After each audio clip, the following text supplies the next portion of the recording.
Hello, everyone. Welcome to the first ever episode of Juvenile Jurisdiction of Judgment. In this podcast, me and my daughter and my son are going to review movies. I'm going to ask them what kind of things they noticed that were, new for them. And all the movies we watch will be before my son was born, which was in 2003.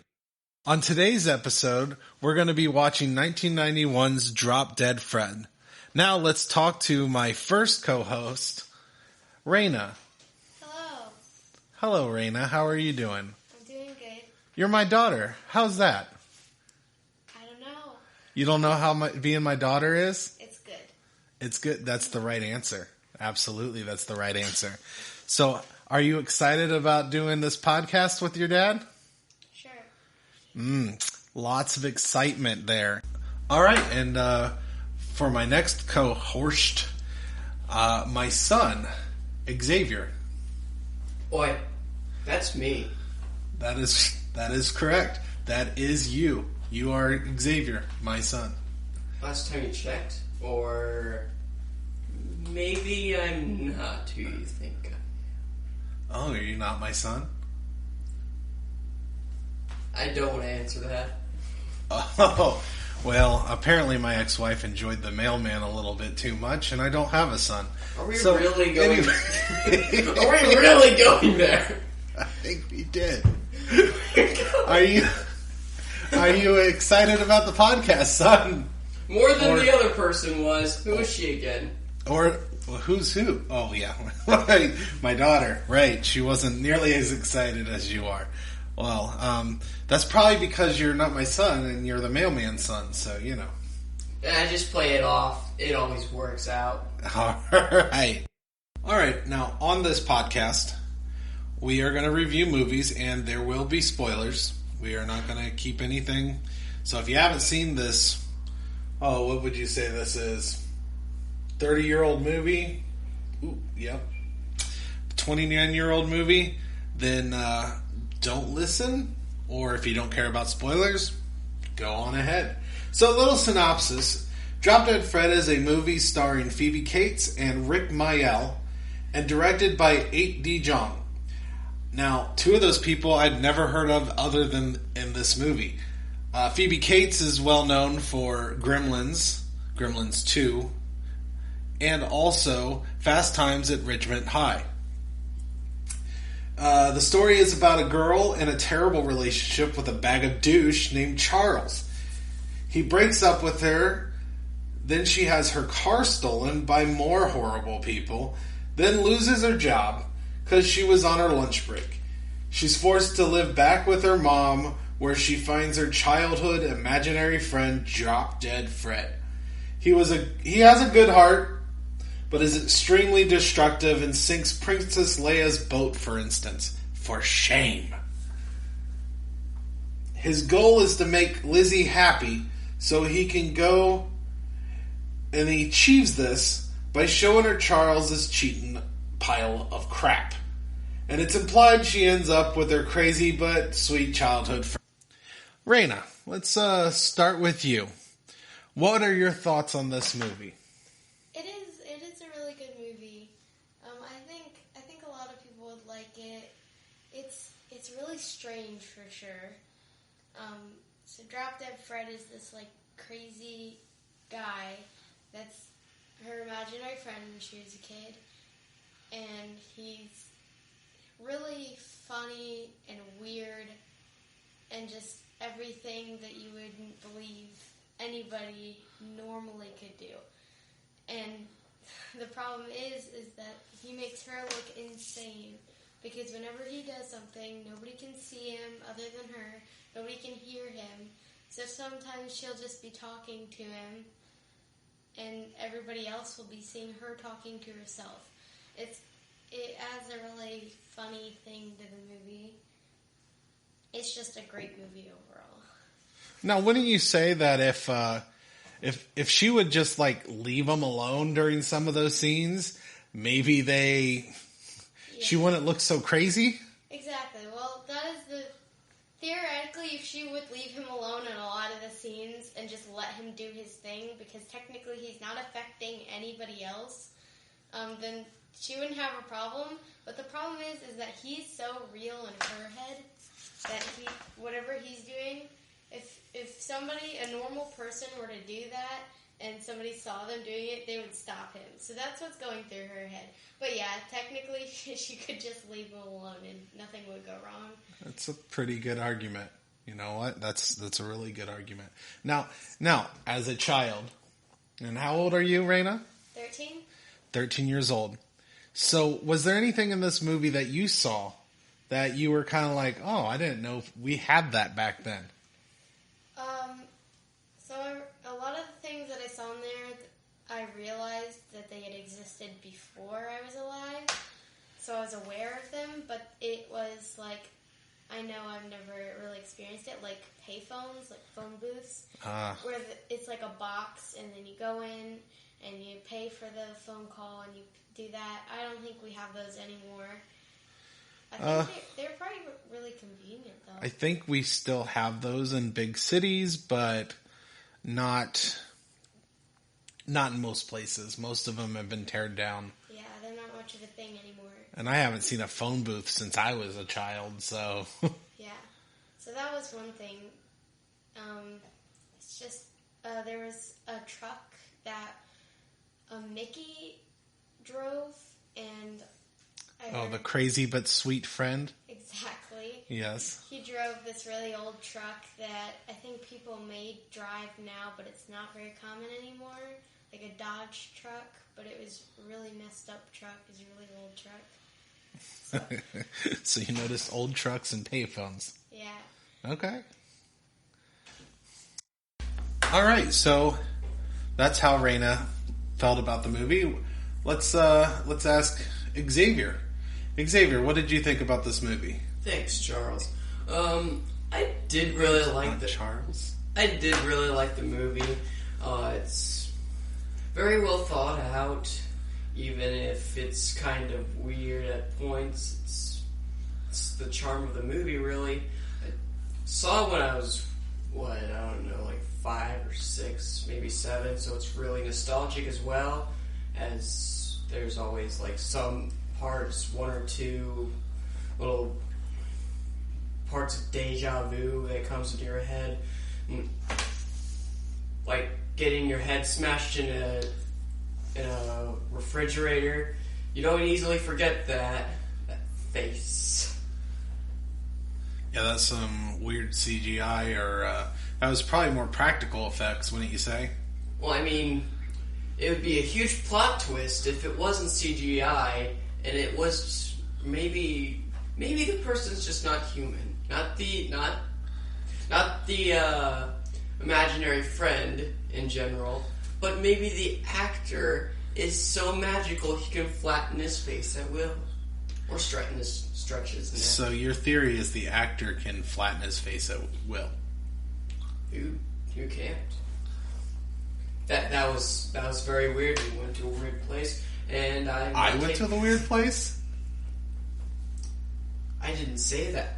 Okay. Did I, Darwin? Okay. All right. Well, as I asked your sister, you're 16, correct? I hope you know that. I'm turning 17 in July. I forget all the time. I'm kidding. I love you, son. Anyways, so the movie was made about 12 years before you were born. Was there anything in the movie that you saw that looked a little different, not something you're used to seeing, something you've never encountered in real life? So, Reina has mentioned, like, the payphones, right? Yes, she mentioned the payphones. I've seen payphones before, but only in, like, other movies, if modern, and pictures, the internet exists. Right. But aside from that, it's a good question. I need to think. I mean, there's landlines. Oh, yeah? We don't really have that anymore, do we? I mean, Yeah, we do, but nobody really uses them. who cares? I think I have one at home, and we just get telemarketers, so... Oh, we have a ketchup phone. It's somewhere. It's literally A ketchup phone? phone? It's a ketchup bottle. Now, is it that works as Heinz? Hunt's? These things matter, son. Why? Sorry, continue. It's a ketchup phone. You can talk through the cap, but no ketchup is in it, so it's useless. Oh, well, that's no fun. No ketchup. Gotcha. Gotta put some of that on your cereal. Ketchup on your cereal? Just move on. Just move on. Don't ruin the joke, Father. Moving on. Alright, so, son, I think the first thing we need to ask, other than what we already asked, so it's not really the first thing. I should probably say that differently. Anyways, I think what I want to know is, what was your favorite scene in the movie? Oh, my favorite scene. Well, that's a good question, really, because it's not the flat face, even though it was very remarkable. I'd have to say my favorite part of the movie would either be towards the end when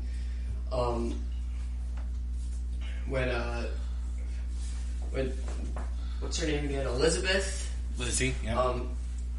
When she literally confronts everything that was wrong, that wronged her in what appeared to be some sort of inner world, I guess, that Drop Dead Fred took her. An imaginary, house in the sky. So when we were watching it, you guys were all confused. You were thinking that she was dead or in a coma. Do you still feel that way? I did not think that she was dead or in a coma at any point. I just thought she passed out, maybe a little too high. But that scene where she is in this dreamlike state, that was your favorite scene of the movie? Yeah, I like that whole scene. The sky may have been a little weird CGI, but 90s, am I right? Right, 90s. Haha. Haha. I didn't grow up in that era at all or anything. Anyways. Well, it's a good thing I didn't. What was your least favorite scene of that movie? Oh, my least favorite scene.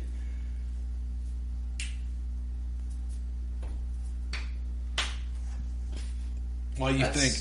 So, I feel like my favorite scene is probably when he meets the other imaginary friends.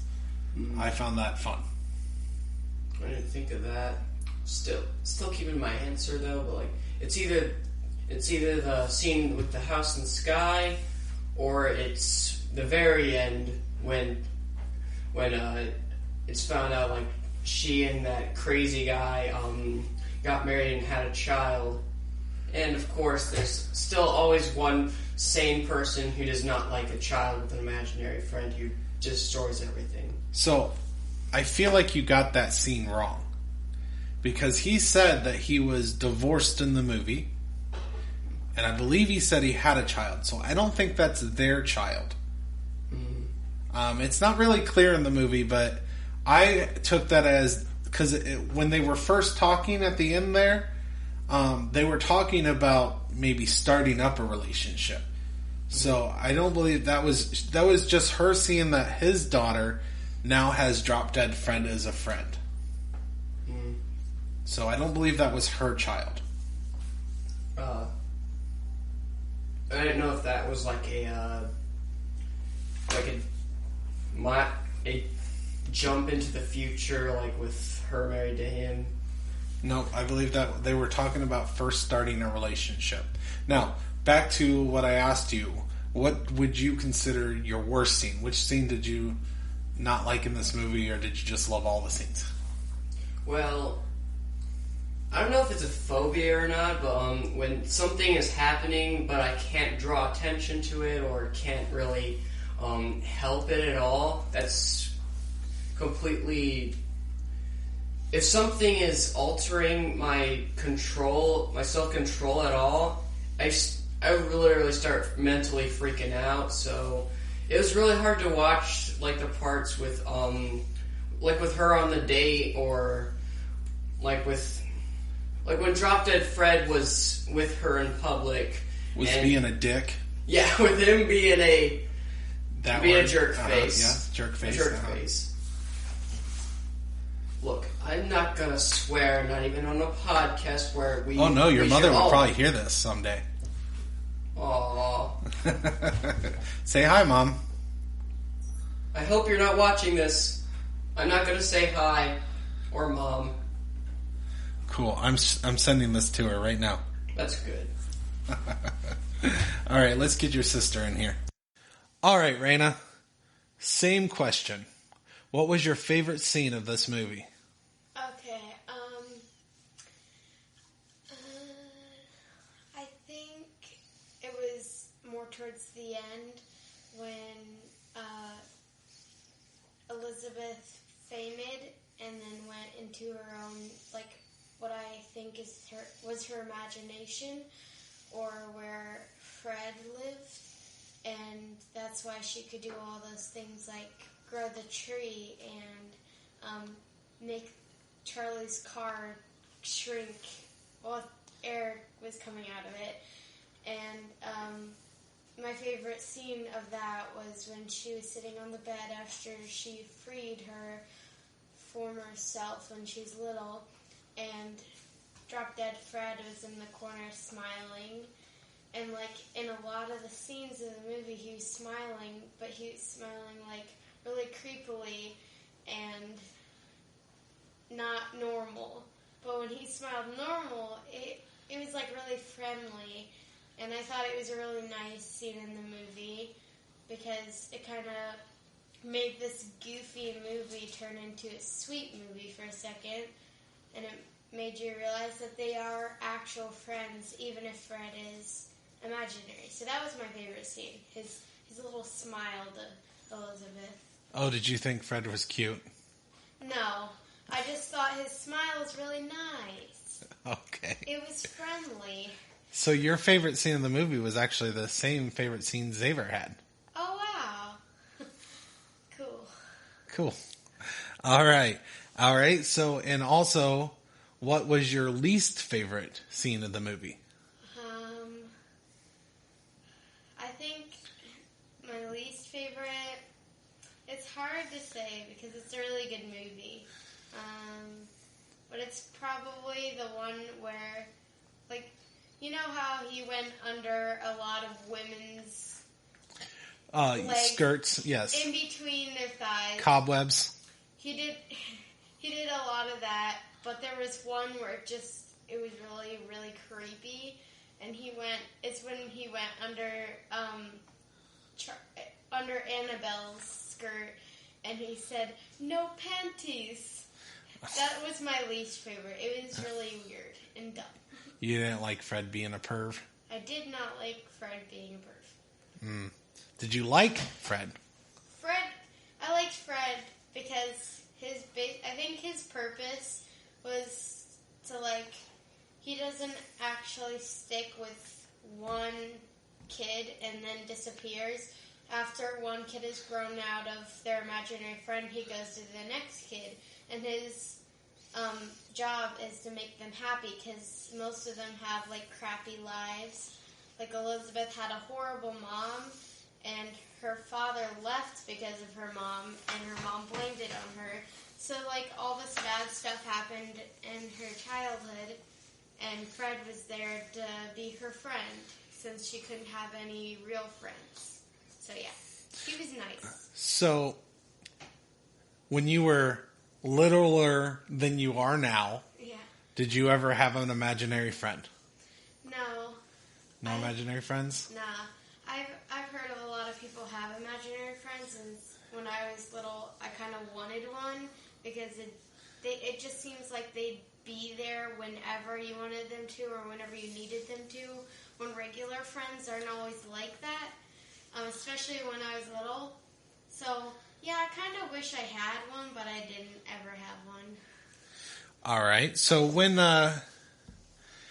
if you had an imaginary friend, what would he or she be like? What kind of imaginary friend do you think you would like? Okay, so I think my imaginary friend would be a girl, since I've always wanted a baby sister and never had one. Yeah.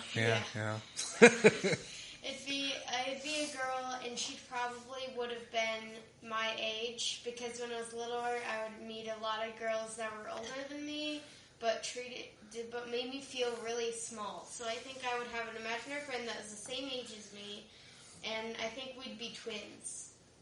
You would just have a twin version. Now, would this twin version of you act a lot like you, or would she be like an evil version or a nicer version, or she'd be just everything I would ever hope for. She'd be really nice. She'd be there for me. She would do things with me.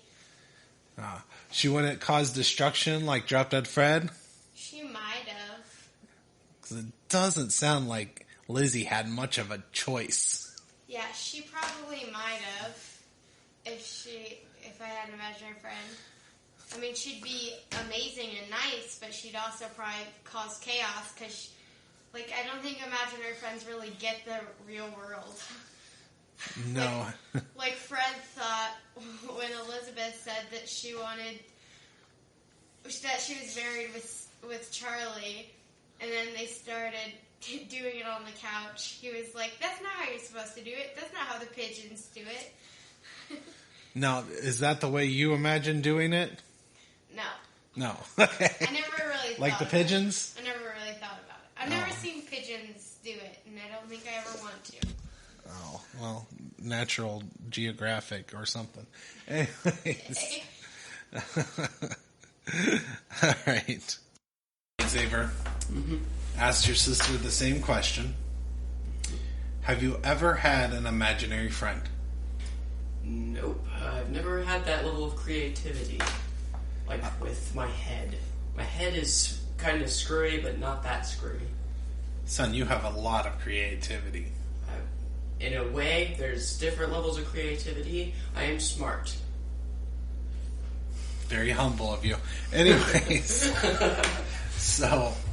Okay, well, if you were to have an imaginary friend, what do you think he or she or it would look like or be like? Well, he'd probably be shorter than me, and, well, knowing what strange monstrosities my head comes up with, probably some sort of monstrosity my head would come up with spiky hair and elf ears. So an elf. With spiky hair. With spiky hair. So like an anime elf. With tentacles. What? Why tentacles? Because my head is weird, okay? Well, you want some H.P. Lovecraft stuff.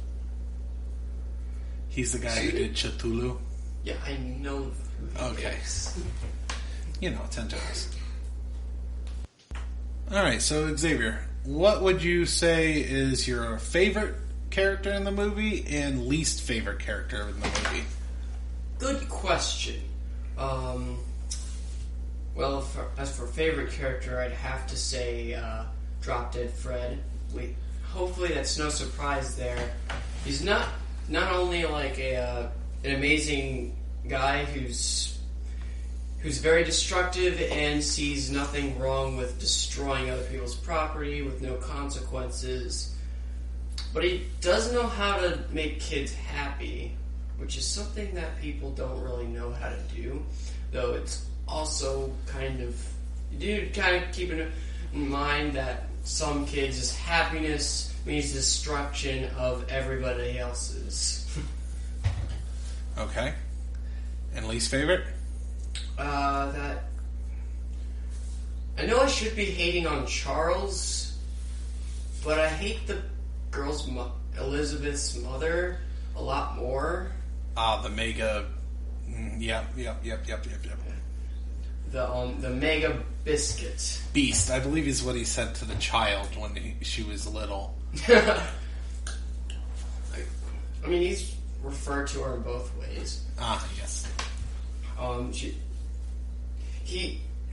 She's obviously, he hates Drop Dead Fred because it's a manifestation of Elizabeth's mind that's causing her to make a mess of everything, which you can't blame her for, because when you kind of walk in on a kid destroying everything, you do kind of want to get angry.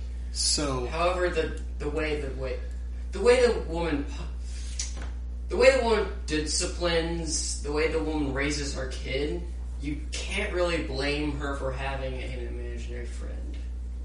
So, in your opinion, Drop Dead Fred was never real, and Lizzie did everything herself.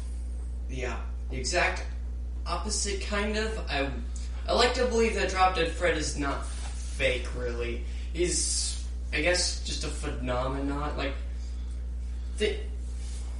try to think of it this way. We can obviously see in Elizabeth's face that there's a lot of stuff that is happening that we don't see Elizabeth do, like on screen, which I guess she could have done off screen, which I highly doubt it. Like, for example, the dog poop on the carpet. I don't want to think that Elizabeth did that. Okay, all right. Either that, or some dog just got in, like, through an open window and then, I don't know, took a crap all over the carpet. Well, I would argue the really hard part about that was he came into the house on his hands instead of his feet and didn't get the dog crap on the carpet until he got into the room that her mother didn't want him to get into. So Elizabeth doing that would be a little more challenging. She would have had to, I guess she could have took her shoes off and then put her shoes back on the carpet. But so there are ways that she could have been the one that did it. I don't personally think that. I think Drop Dead Fred was real, was a manifestation, and everything he was doing is what he was doing and not her. Right. All right, Reina. So, what was your favorite character of the movie? Well, Drop Dead Fred. Drop Dead Fred was my favorite. He's the main character. He's funny. He's weird. He's my favorite. Any favorites outside of Fred? If we take out the main two characters, Lizzie and Fred. Mickey. Mickey? You like the weird friend? Yeah, because he's like most people. When they see her, she's talking to herself, she's doing weird stuff. They're like, "What the heck?" And he's just like, "I like it," and then he does it too. Except he looks even crazier because he's not even resisting. He's just doing it. So he's my favorite, other than the main two characters. Okay. And who was your least favorite character? Oh, Charlie. Charles. Yeah, Charles. Yeah, he was a jerk face. He was a really big butthead. Really big butthead. Fair enough. Well, my favorite, of course, would also be Drop Dead Fred. After that, I think the friend, played by Carrie Fisher, who played Princess Leia. Yeah. I liked her because in most of these movies where you have a woman or a man or woman, I'm sorry. Most of these movies, when you have a friend and something weird like this is going on, they don't believe the friend. They think the friend is crazy until something really crazy happens and they see it. But for some reason, she believed it through the whole movie. Yeah, like, as soon as she told her. It was so weird. I didn't even know what was going on when I watched it. I was like, does she believe her? Did it... But like, well, she did. She even grabbed her seat because she thought Fred was on it and started smacking him and choking him. Yeah, she wanted him dead, even though she couldn't see him. She barely questioned her at all. Exactly. She just was like, okay, you say you see this imaginary person that is doing all this destructive stuff. He sunk her boat. Exactly. And she still did not really get mad at her friend. She got mad at Fred. Yeah.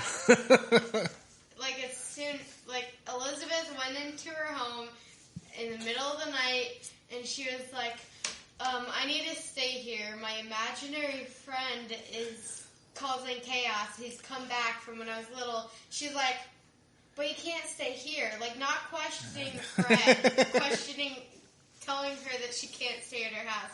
She's like, but I can't go home. And they just roll with it. I'm like, she seriously believes her that easily? It's so weird. She has got to be one of the most unique characters in a movie I've ever seen. I need a friend like that. Right. I want a friend that believes every dumb thing that I ever say. Exactly. If I believe something, that's a good friend. Yeah, it's a really good friend. So yeah, she's maybe great. not completely sane friend, but she's a good friend. She's great. Yeah. And let's see, my least favorite... your brother said the mom, the mega beast. Yeah. And you say Charles. Yeah. They're both pretty awful, but Charles is the worst. I hate both of them, and they're both pretty awful. I think my least favorite's Lizzie. Lizzie? Yeah, she's just really childish, and I hate saying this because I love Phoebe Cates. I'm a huge fan of Gremlins. It's one of my favorite movies of all time. And I love her in it. But I don't know. She was just almost too childish as an adult. I think, and this is just a guess, but I'm guessing that all the, we noticed she was wearing, a dress, but it kind of looked like a child's dress, even though she was a grown-up. Yeah. But I think... they might have done that because it's supposed to be about, her imaginary friend from when she was a kid. So I'm thinking that maybe they tried to give her a little bit of a childish look, even when she was grown up, because the whole movie is based around her childhood imaginary friend. Well, that, and I guess, technically, if you want to argue this, yes, you're right. She was wearing clothes that you would think you'd see on a child, not someone I would, even living in the 90s, 91, I don't recall seeing too many people wearing clothes like that. But I guess that probably is a metaphor of the whole movie's about her growing up. Yeah. Essentially properly growing up. Yeah. And having to deal with Drop Dead Fred, and she's dealing with real relationships. She's blinded by how much of a douchebag Charles is. I mean, exactly. The guy was horrible. He was played well by Tim Matheson, but he was a terrible human being. He was the worst. The worst. Yeah. And she loved him through the whole thing. The whole movie was her trying to get back this waste of space. And Drop Dead Fred was trying to help her. He had to come back even when she was a grown-up because she wasn't happy. And when he heard that was the only way she could get happy, he did that, and then he didn't go away. And he was like, clearly you're not happy. And he met Charles. He's like, man, he's a booty cheek. Oh, yeah, even though he did not believe in being an adult or having sex like the pigeons, he was still all in for trying to help her get back with her husband. Yeah, because a little bit of him wanted to, leave, and a little bit of him wanted to make sure she was happy, which is why he helped her afterwards. Till he found out that Charles was a giant flaming bag of douche. And then he was like, okay, we need help you. Right. Okay, thank you, Reina. I have a question for everybody. Or may I say something? So, I don't know, count to the whole imaginary thing, him not existing. How would his imagination have been, up there near the roof, telling Elizabeth that there was something wrong with what Charles was doing? She couldn't have just, heard it from there. Maybe it was her suspicions, if I'm wrong, but... Yeah, that's probably the most... That's probably the most likely answer, is that she'd already... somewhere in her mind, she had to know that Charles was not the most trustworthy person. So it's possible, but you bring up a good point. She was about to make that romantic salad, and so she didn't have any suspicions until Drop Dead Fred saw him talking to Annabelle. Right. All right, so now for the final section, and my final question. Overall letter grade. You guys are in school, so we'll do this on a F- to A+ scale. Who does an F-? What kind of thing is that? I'm sorry. We do. Okay. All right, that gives us E's as well. I like E. Tips E. No, we don't like the letter E. I like the letter E. It's the most common letter used. Father. A to F, and you can put plus and minuses on any of them. What letter grade would you give Drop Dead Fred? What is your final synopsis? What is your final word? I am that kind of guy who gets really judgy. I'm gonna give it a B+, because, okay, the movie is awesome. It shows us something about children, and I guess man-childs. Man-childs, okay. It gives us that part of the brain that shows people who aren't there and forms into reality. If I'm not the dumb one here, at least. So I'm going to give it a B+. Because, part of the movies were a little hard to watch because it was almost like Elizabeth could not help most of the stuff that was happening. Like Drop Dead Fred was all immature, and it seemed that he was ruining her life, for the most part. Now, granted, of course, I don't want to be hating too much on Drop Dead Fred, but I'll have to say he can be a bit of a D-bag. But he's all silly. He's supposed to make children happy and whatnot, which makes it even harder to believe that he's just a figment of her imagination.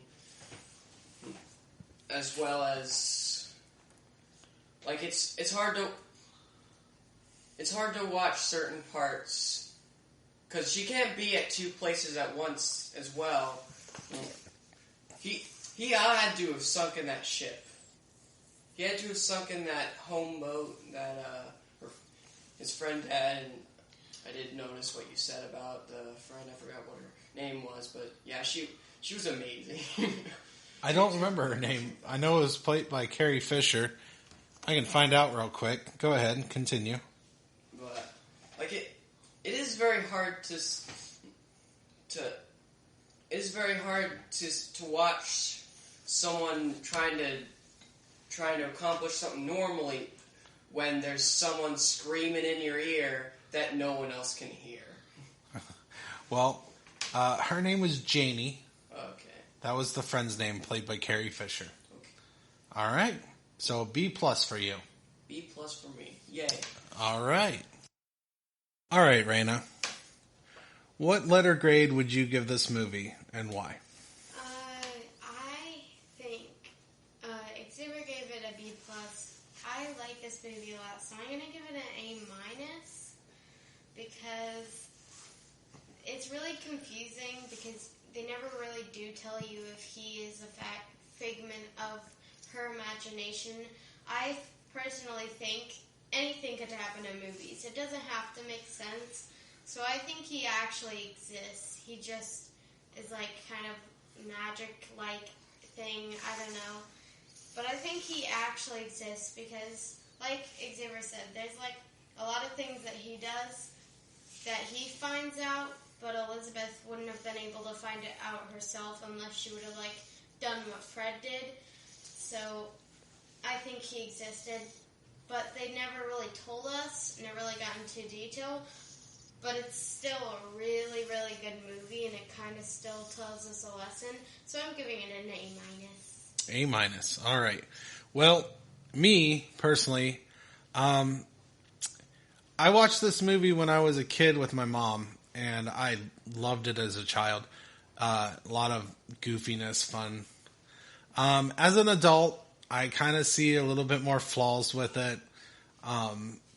It was still fun. I enjoyed it. It was silly and stupid and dumb, but in like good ways. Yeah. So I would give the movie a C+. Just because, although you gave, or Xavier gave, a good argument to why she was as childish as she was, and it kind of annoyed me at times. Yeah. But it was still a fun movie to watch, and I don't know if I'd want to watch it myself over again by myself, but watching it with my kids, it was a lot of fun. It's a fun movie to watch with my kids. Yeah, I enjoyed it a lot just because it was like really silly. I personally didn't mind that she was childish. Like I said, I think it's kind of supposed to be like that, but I can see how it can get annoying because like you kind of just want her to grow up. But and I agree. I agree with you that this was kind of a her growing up story, so I get it. I guess a lot of my issues is just like if she would just leave it alone, yeah, she wouldn't appear as insane, you know. Yeah. And she could have possibly proven that Drop Dead Fred was real. For example, like when she went up and thought Drop Dead Fred was playing the instruments really bad. Yeah. And he whacks that woman. She whacks that woman. Yeah. If she would have just left it alone, what was Drop Dead Fred doing that was annoying anybody else? Well, the problem with that is that, like, sure, she could have just ignored him. But I don't think I'm gonna look crazy was going through her head. I don't think the thought that she was gonna look crazy when she acknowledges him was going through her head at that moment, because no matter how many times he does those things, it's still real to her. And the first thing that goes to her head subconsciously is like, I gotta stop him because what he's doing is not okay. Fair. All right, well, that is our review on the movie Drop Dead Fred. Say goodbye, Reina. Goodbye. All right, say goodbye, Xavier. Goodbye, everybody.